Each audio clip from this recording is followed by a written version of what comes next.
Have you ever stepped into a place and felt the air grow heavier, as if the past itself was breathing down your neck? That's the feeling I had while exploring America's most haunted places. These aren't just old buildings or abandoned halls, they carry whispers, shadows, and stories that refuse to die.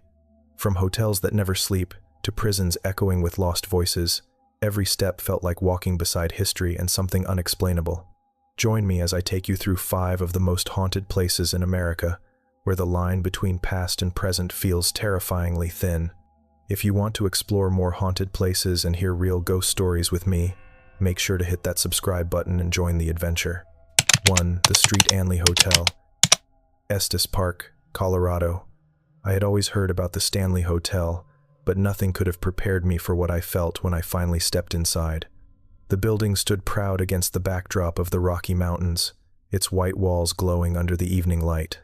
From the outside, it looked more like a grand old resort than a haunted place.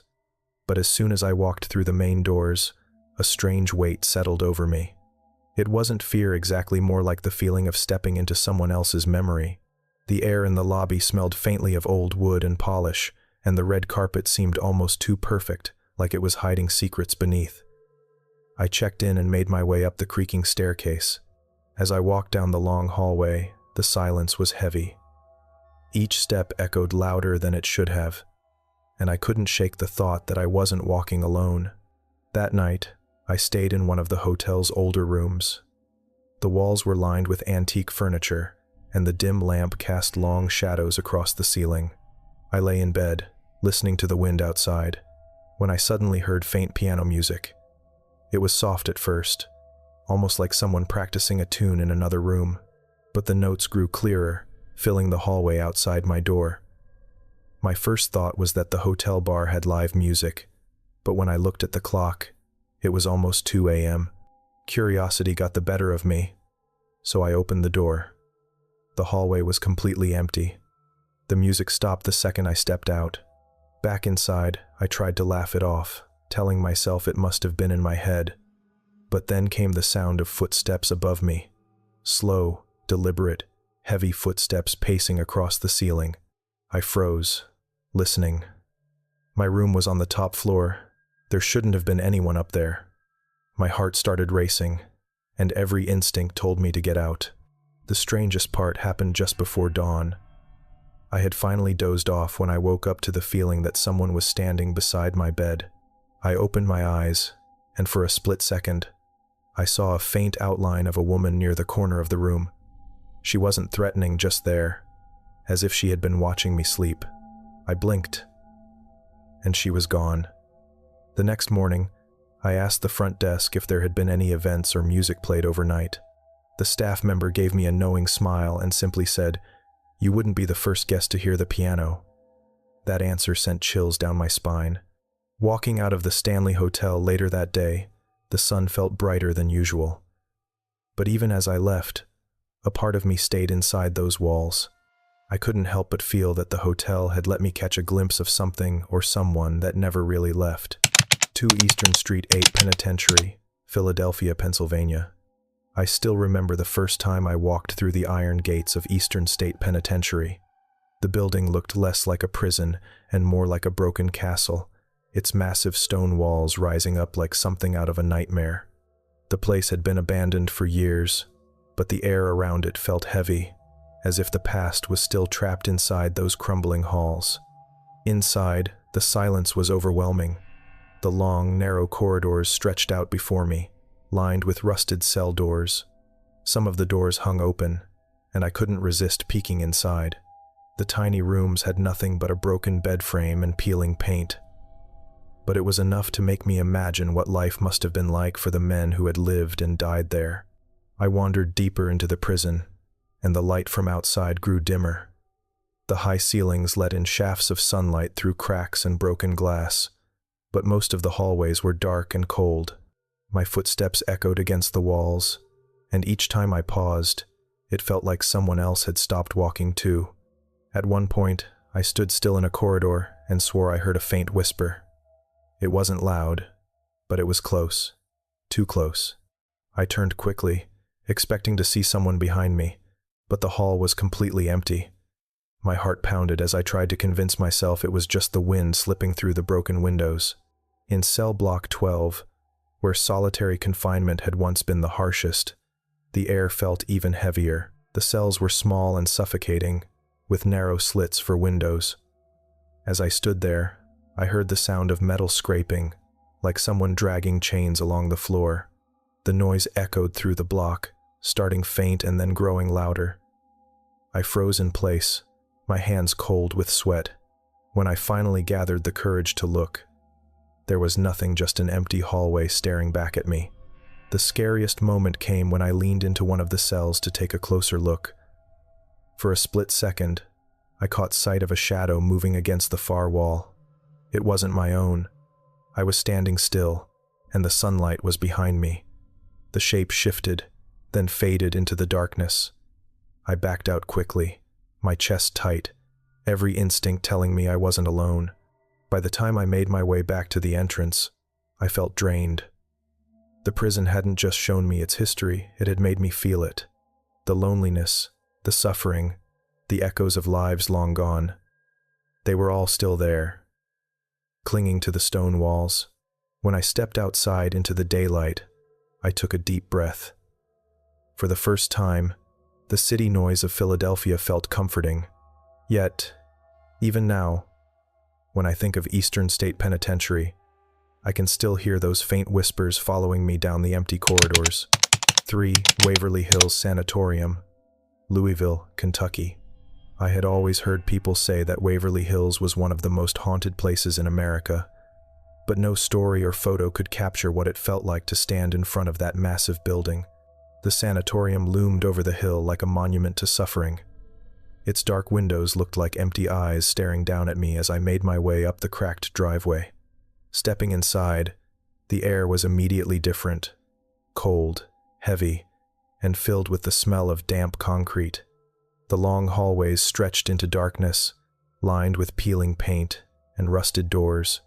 I tried to imagine the days when the building was alive with the sounds of patients and nurses, but now it was only silence. Silence broken by the occasional creak of the old structure settling. As I walked through the first floor, my footsteps echoed so loudly that I began to feel like someone was walking just a step behind me. I stopped a few times to listen, and each time the echo died away, I felt the silence pressing closer. There was a weight to it, as if the walls themselves were holding memories they didn't want to let go of. When I reached the infamous death tunnel, I froze. The long concrete passage sloped down into pure darkness. This was the tunnel where bodies were once carried out of the hospital, hidden from the other patients.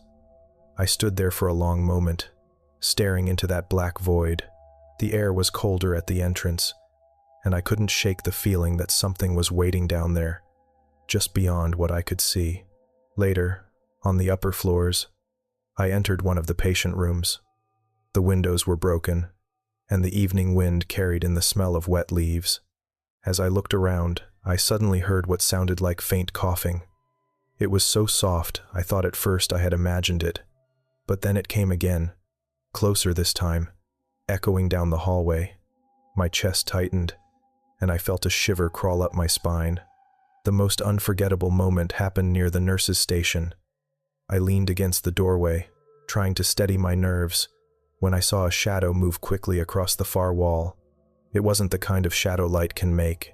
It was darker, more solid, and it moved with purpose. My heart jumped, and I found myself whispering, "Hello?"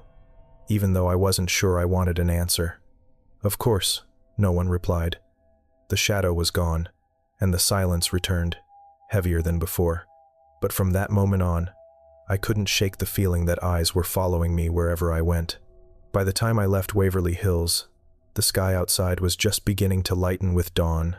I should have felt relief, but instead, I carried something with me, a chill that stayed in my bones and the memory of footsteps and whispers in those endless empty halls.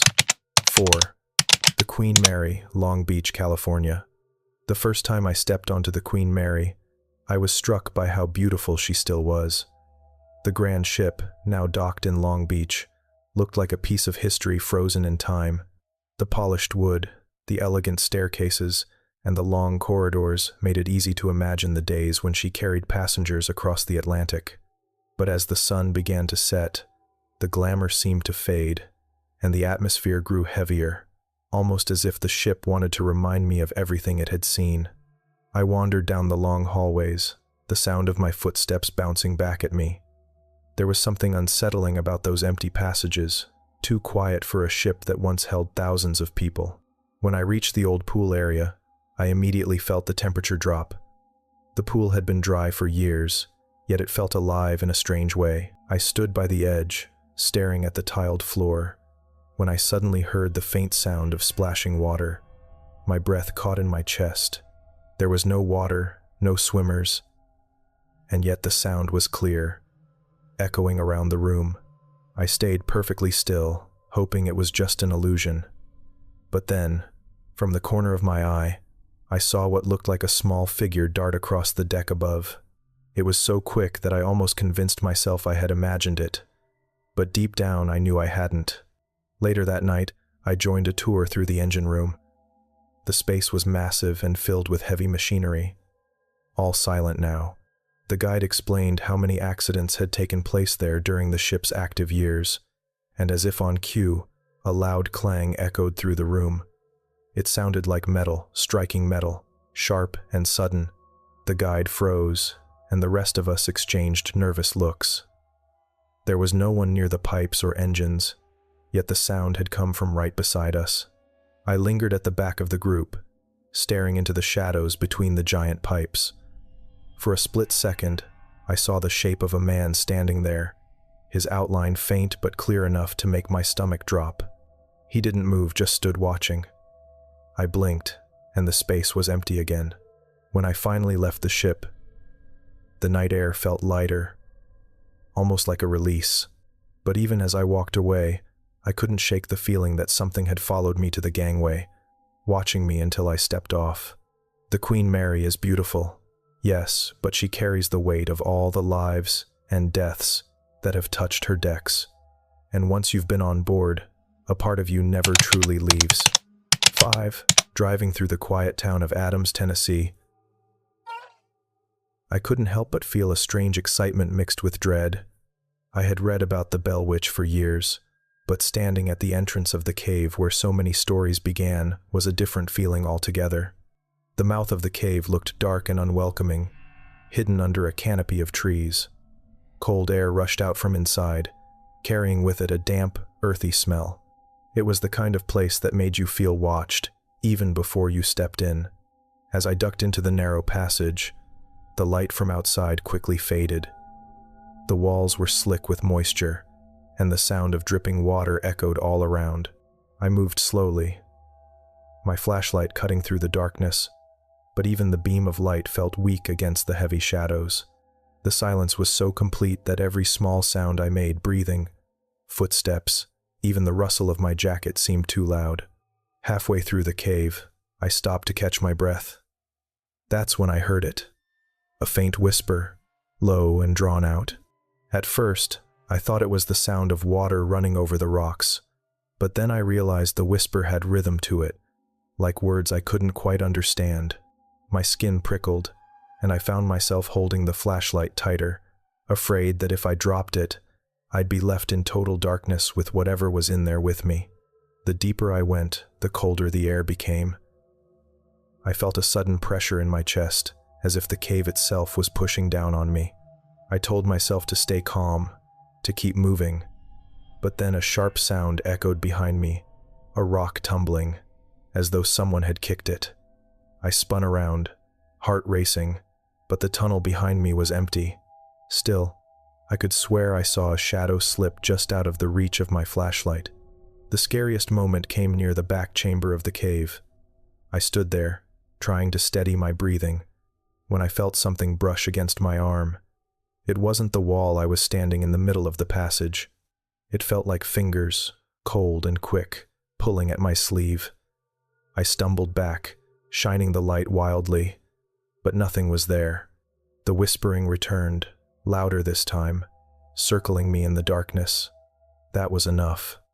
My legs moved before my brain did. carrying me as fast as I could back toward the entrance. The closer I got to the opening, the warmer the air became, and the whispers faded until they were gone. When I finally stepped back into the daylight, I was shaking. The trees and the sky had never looked so comforting. Yet, even now, when I think about the Bell Witch Cave, I can still feel that cold touch on my arm and hear the low whisper that followed me in the dark.